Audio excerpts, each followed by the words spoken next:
They blocked me at the church door. Literally stood shoulder to shoulder like a wall of black suits and perfume. My mother-in-law looked me dead in the eyes and said, "This is family-only seating. You're just a guest." Just a guest.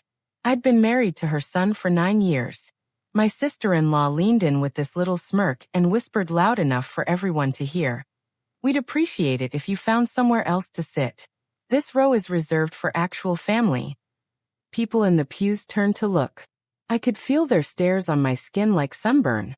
I opened my mouth to say something, anything, but my brother-in-law cut me off. "You don't belong here. Not today. Not ever really." I stood there, shaking, gripping my purse strap so hard my knuckles ached.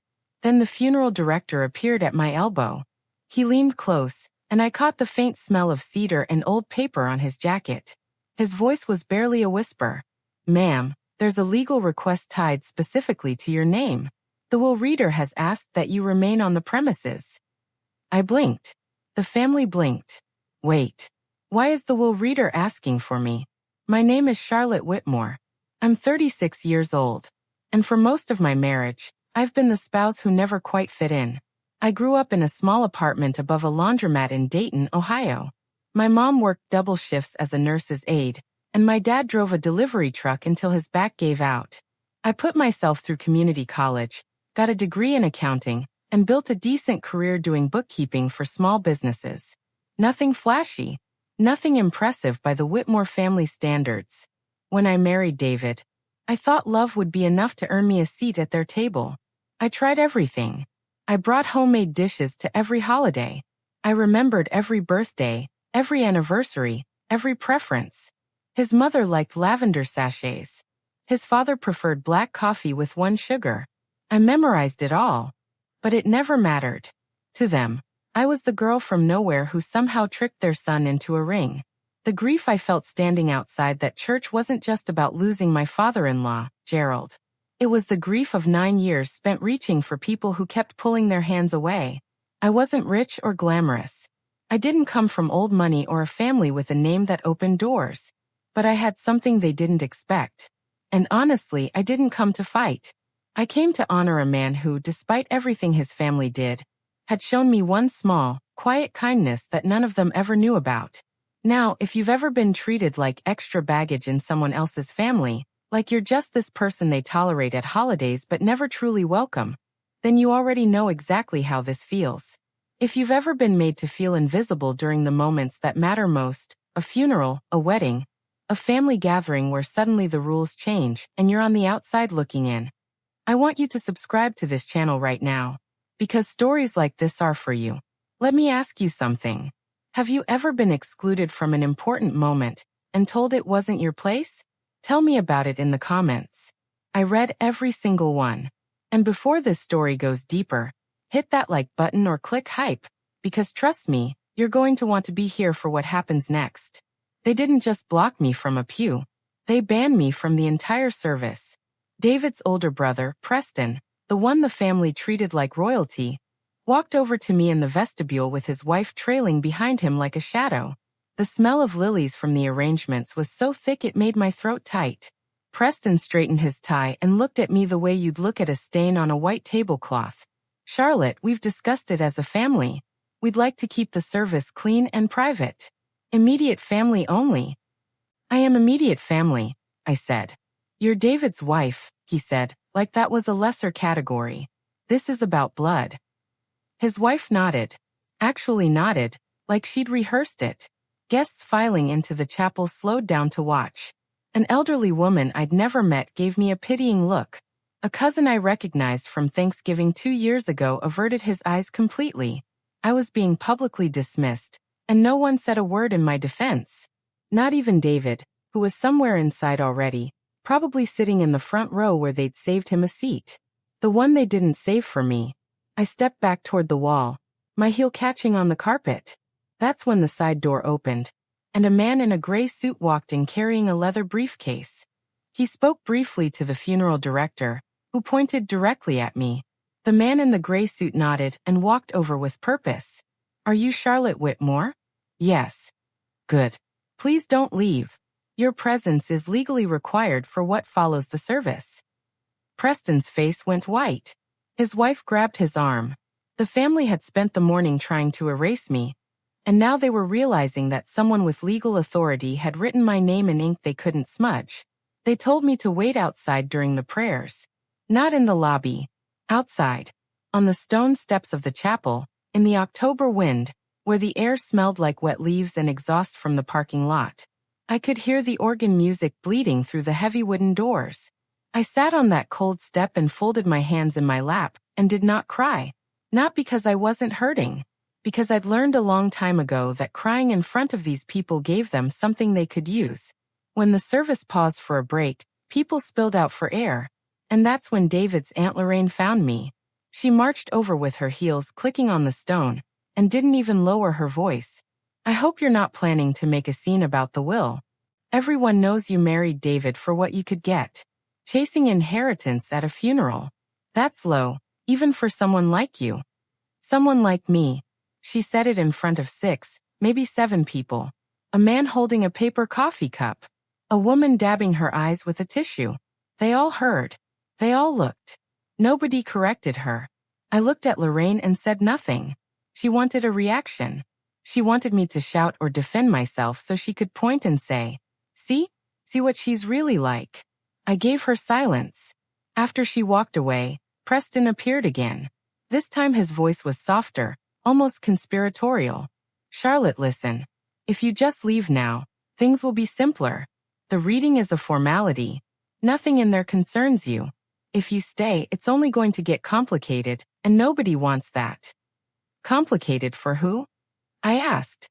He didn't answer. He just looked at me like I was being difficult. I stayed right where I was.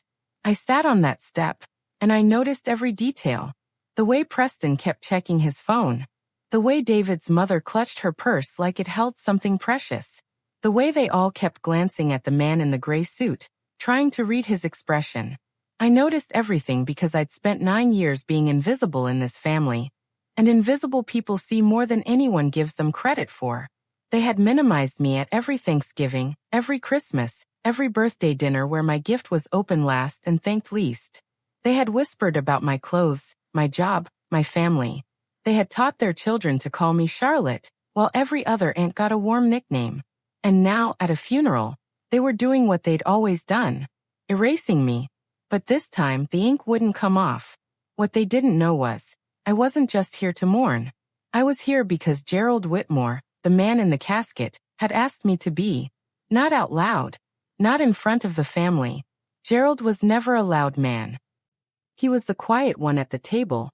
The one who'd sit in his study while the rest of them performed their little dramas in the living room. But he noticed me. He was the only one who did. There were nights, late nights after holiday dinners when everyone else had gone to bed or driven home, when Gerald would find me in the kitchen cleaning up. He'd pour 2 cups of decaf, slide one across the counter, and just talk. He told me about his own mother, how she'd been an immigrant who scrubbed floors in a hotel, and how the family pretended that history didn't exist once the money came. He told me about mistakes he'd made, doors he'd closed that he wished he'd kept open. And one night, about 3 years ago, he looked at me across that kitchen counter and said something I never forgot. "Charlotte, you're the only honest person in this family, and I include myself in that judgment." I laughed. He didn't. He reached across and put his hand over mine. His skin was papery and warm. "I'm going to make sure you're taken care of. Not because of David. Because of you." I didn't know what he meant. Not then. I thought it was just a kind old man saying kind old things. But Gerald Whitmore was more precise than people gave him credit for. He had a plan they never saw coming.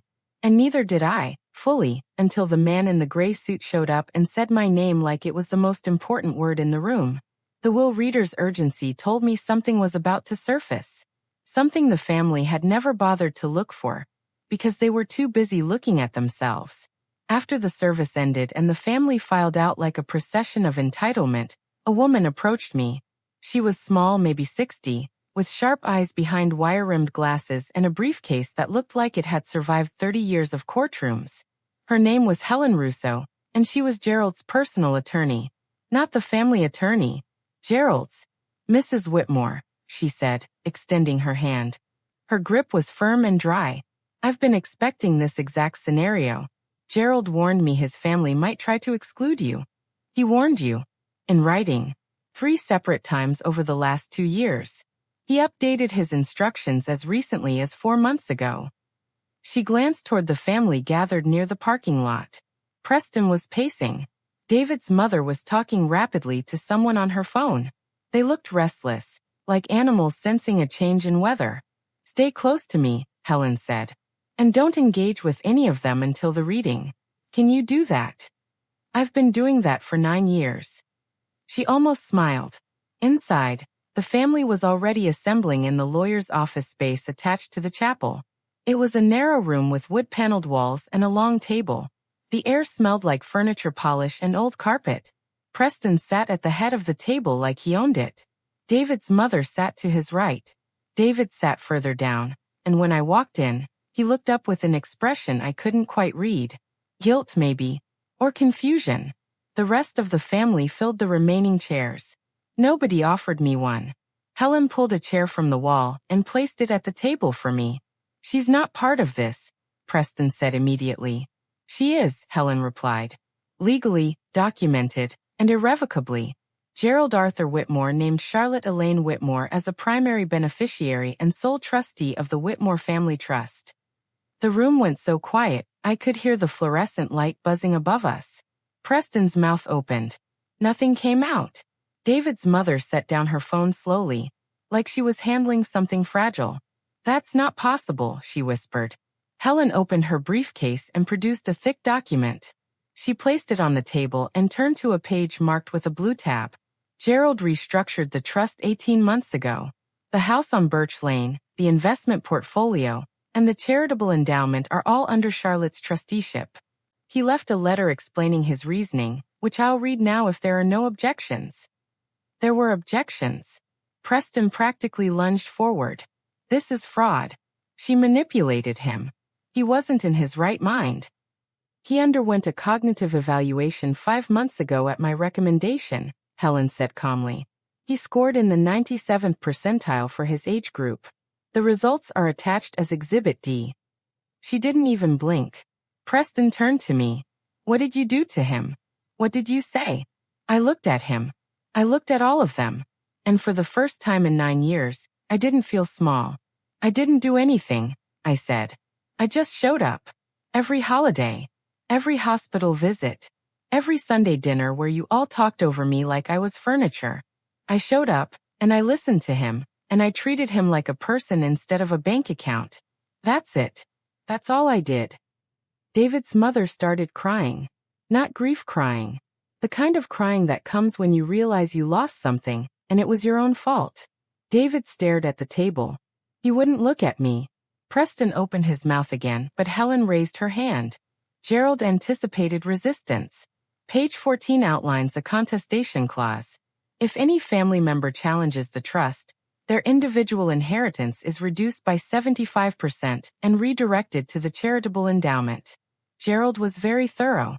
Preston closed his mouth. The room stayed silent. I could have destroyed them. I had the legal power to make their lives very uncomfortable. Gerald's trust gave me authority over assets they'd been counting on for years. I could have frozen accounts, sold property, made phone calls that would have kept them up at night. But that's not why Gerald chose me. He chose me because he knew I wouldn't do that. I stood up from the table and looked at each of them. Preston, who had called me nobody. Lorraine, who had accused me of chasing money. David's mother, who had never once called me daughter. David, who had let it all happen. I'm not going to punish you, I said. But I am going to set some things straight. The trust stays as Gerald intended. The charitable endowment goes forward.